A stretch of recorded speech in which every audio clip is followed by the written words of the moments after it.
The brilliant lights that illuminated the great city of Jerusalem were extinguished one by one as the Feast of Tabernacles came to an end. The week-long celebration recalled the brighter days of Israel's glorious past, when God Himself led the nation with the fire of His presence. As things returned to normal, the people were reminded once again of the dark reality they now faced. They were a nation in darkness, ruled by strangers. Where was God? And when would the light of His glory return? The crowd grew quiet as Jesus stood to teach, but His first words left them stunned. "I am the light of the world."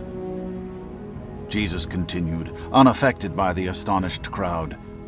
"Whoever follows me will never walk in darkness, but will have the light of life." His claim was bold, backed by the authority of God Himself. He was in the beginning. He was the true source of life and light that spoke the world into existence. And He was the light that shined into darkness, and darkness could not overcome it. "I am the light of the world," He said. Adam and Eve once lived in a place where God's brilliant presence brought them daily joy, happiness, and perfect fellowship. There were no tears, no pain, no sickness, and no death, because it was a place where God lived, and the light of His righteousness ruled. In the light of God's presence, Adam and Eve wanted for nothing.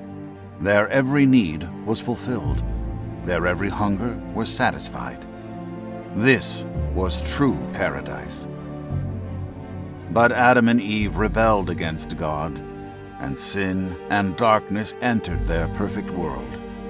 They were driven out of paradise, and for the first time, they experienced shame, hopelessness, anxiety, and the pain of being separated from the light, from the one who breathed them, loved them, into existence.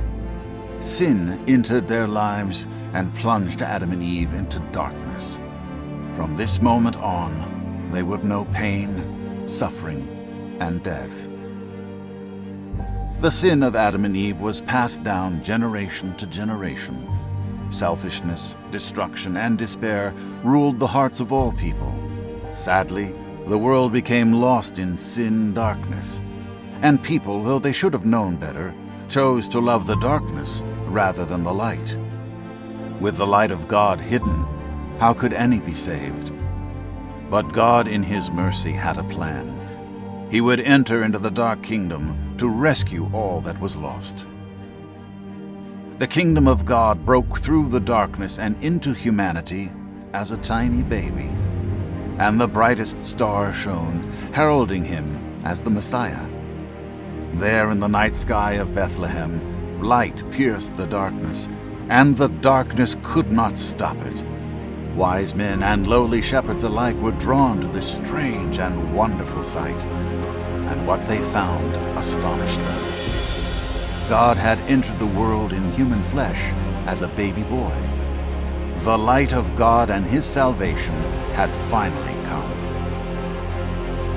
This young child grew up, and when the time had come, He gave His life on a cross for the sins of the world.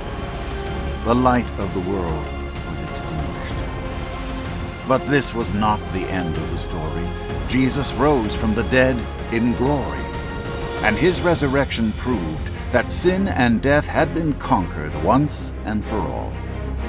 All that Adam and Eve had lost so long ago, Jesus had won back. Through faith in Jesus Christ, anyone can be forgiven of sin and saved out of spiritual darkness. Jesus, the light of the world, has made salvation possible for us all.